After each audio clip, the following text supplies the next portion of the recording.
tinatayuan, nagpupugay ng wagas. Kinikilala namin ng may buong pagpapakumbaba na kami naninirahan, lumilikha at sumasamba sa saklaw ng Treaty 1 teritoryong sagrado dito sa Canada.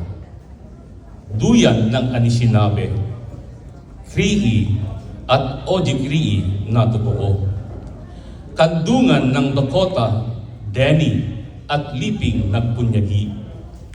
At inang bayan ng Red River Métis na may sariling mithi. Bilang mga Pilipino sa Canada ay nakahanap ng tahanan.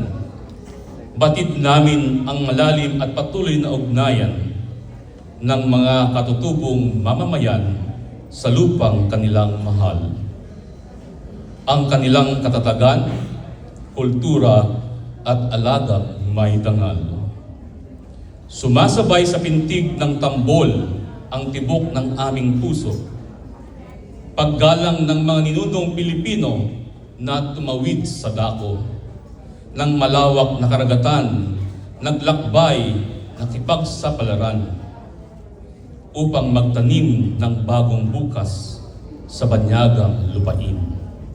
Salamat sa mga katutubo na may pusong bukas na tumanggap sa dayuhan ng may respeto at lunas.